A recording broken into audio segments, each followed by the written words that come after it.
Food poisoning मतलब उल्टी दस्त लगना। गर्मियों में और बरसात में अक्सर फूड पॉइजनिंग के केसेस बढ़ जाते हैं। ये कीटाणु, बैक्टीरिया, वायरस इनके कारण होते हैं और खाद्य पदार्थ के साथ में गंदे पेय के साथ हमारे पेट में पहुंचते हैं। ऐसा कोई पदार्थ जो कीटाणु युक्त है पेट स्वीकार नहीं करता है और 2 से 3 घंटे के अंदर उल्टियां शुरू हो जाती हैं। तेज दर्द होना, पेट में एसिडिटी के सिम्टम्स होना, गैस होना, ये भी होने लग जाता है। आगे जब वो खाना बढ़ता है तो छोटी बड़ी आंत में इन्फेक्शन होता है और दस्त की शुरुआत हो जाती है। खास बात हमें ये ध्यान रखना चाहिए कि सबसे पहले हमें उल्टी पर कंट्रोल करना है। उसके लिए ऑन्डेनसेट्रॉन नाम की दवाई, उसकी टैबलेट मुंह में रखकर चूस लें। 2 टैबलेट लें। आधे घंटे में अगर असर नहीं होती है तो 2 टैबलेट रिपीट कर सकते हैं। बच्चों को 1 टैबलेट दे सकते हैं। इसके साथ में हमें खास ये बात का ध्यान रखना है कि शरीर में पानी की कमी ना हो, डिहाइड्रेशन ना हो। जिस प्रकार से नींबू या ऑरेंज में से रस निकाल देते हैं तो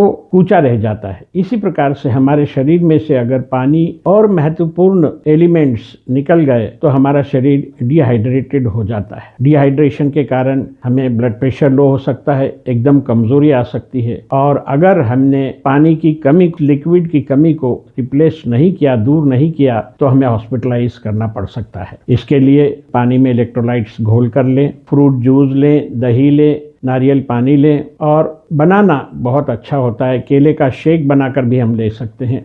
डायबिटीज़ के मरीज़ बिना ग्लूकोज के इलेक्ट्रोलाइट्स भी अवेलेबल हैं, वो ले सकते हैं। तो जब भी हमें उल्टी दस्त लगे, ध्यान रहे हमें भरपूर लिक्विड्स का सेवन करना चाहिए। इसके साथ में कुछ और बातें भी मैं आपको बताना चाहता हूं कि आखिर ये हो ही क्यों, हम इसे रोके क्यों नहीं। तो रोकथाम के लिए फूड पॉइजनिंग ना हो हमें प्रयास करने जरूरी है। हाइजीन का बहुत ध्यान रखना है। हमें हमेशा हाथ धोने चाहिए, साबुन से साफ सफाई रखना चाहिए। कुकिंग के समय, सर्व करते समय ये सब बातों का ध्यान रखना चाहिए। हमारे बर्तन, हमारी चम्मच, ग्लास, सब कुछ हमारे साफ सुथरे होना चाहिए। साथ में प्रिजर्वेशन ऑफ फूड, जो रॉ मटेरियल है मतलब सब्जियां हैं, नॉन वेजिटेरियन रॉ मटेरियल है, इनको हम अक्सर फ्रिज में रखते हैं। सब्जियों को पहले अच्छी तरह से धो लें ताकि उसके ऊपर जमी हुई सारी गंदगी या और कोई केमिकल्स हो तो सब निकल जाएं। फिर उसे सुखाकर हम प्रिजर्व कर सकते हैं। नॉन वेजिटेरियन रॉ मटेरियल को हम फ्रीजर में रखते हैं। ध्यान रहे